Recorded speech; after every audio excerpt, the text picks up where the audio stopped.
दोस्तों, यह कहानी को अंत तक सुनिएगा। यह कहानी काफ़ी इमोशनल होने वाला है। दोस्तों, यह कहानी झारखंड की गोरा गांव की है।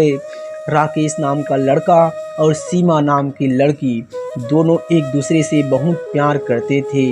राकेश का उम्र लगभग 30 साल और सीमा का उम्र लगभग 29 साल था।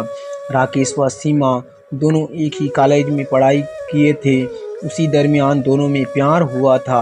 राकेश गरीब परिवार से था, नौकरी के लिए तैयारी कर रहा था। राकेश काफ़ी मेहनती लड़का था, इसलिए उसकी मेहनत व काबिलियत से उसकी नौकरी लग जाती है बैंक कर्मचारी के रूप में। राकेश अब शादी करना चाहता था।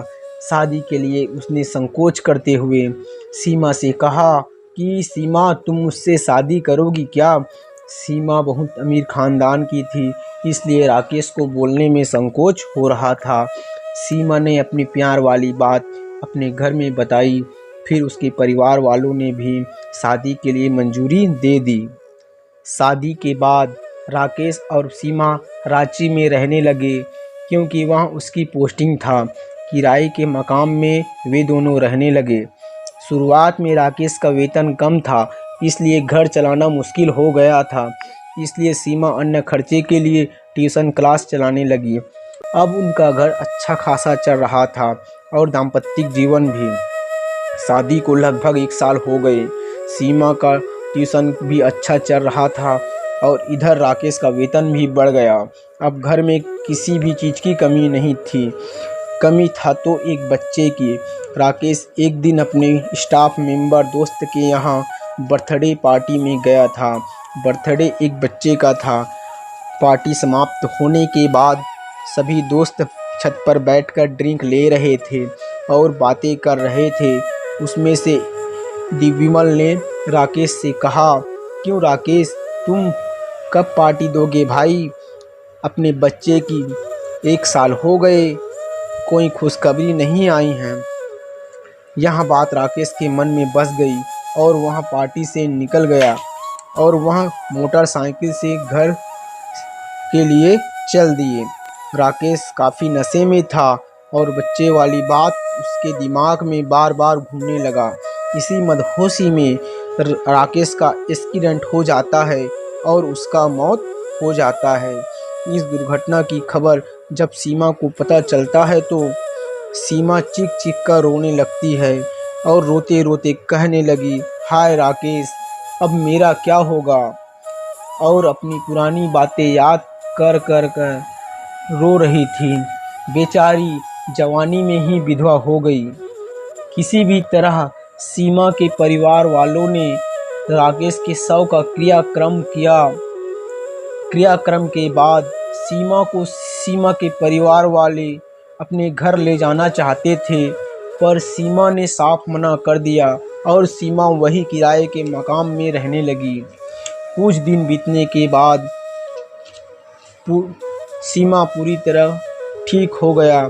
सीमा के रोटी कपड़े मकान की खर्चे अब उनके माँ बाप वहन करते थे। लेकिन दोस्तों, रोटी कपड़ा मकान के अलावा सीमा को और कोई सुख नहीं था। अब वह अन्य सुख की तलाश में था। जी हाँ, मैं बात कर रहा हूँ शारीरिक सुख की, क्योंकि वह जवानी में ही विधवा हो गई थी। इसी तलाश में उसकी नज़र शिवम नाम के लड़के पर पड़ा। शिवम सीमा का ट्यूशन स्टूडेंट था। शिवम का उम्र लगभग 15 वर्ष था। अब सीमा शिवम के साथ काफ़ी मेलजोल बढ़ाने लगा। घर में किसी भी चीज़ की ज़रूरत पड़ती वहाँ शिवम को ही कहती। ज़्यादा समय नहीं लगा दोनों को नज़दीक आने में। दोनों का रिलेशनशिप में आ गई। शिवम अब दिन भर सीमा के यहाँ रहता था। जब मन करता दोनों संबंध बनाते थे। अब सीमा बहुत खुश रहने लगी, क्योंकि सीमा सारी ज़रूरतें पूरी होने लगी थी। शिवम अब पूरी तरह से सीमा के पति का किरदार निभा रहा था। सीमा की खुशियों का सूरज डूबने ही वाला था। यार, भगवान को कुछ और ही मंजूर था। बात तब बिगड़ता है जब सीमा गर्भवती हो जाता है, जब उसके पेट में शिवम का बच्चा पल रहा होता है। जब लोग कहने लगते हैं ताना मारते हैं सीमा को कि सुहागन में पाँव भारी न हुआ था और विधवा में औरत माँ बनने वाली है। लोगों के कहने पर सीमा को अपने गर्भवती होने का एहसास हुआ। इससे पहले वह जवानी की मस्ती में चूर था। अब सीमा शिवम से कहने लगा, तुम्हें मुझसे शादी करना होगा। शिवम अब धर्म संकट में पड़ गया कि वह विधवा के साथ कैसे शादी करेगा। तो वह शादी का मतलब भी ठीक से नहीं जानता था। वह 15 साल की बच्चा जो ठहरा। शिवम काफ़ी डरा डरा सा रहने लगा।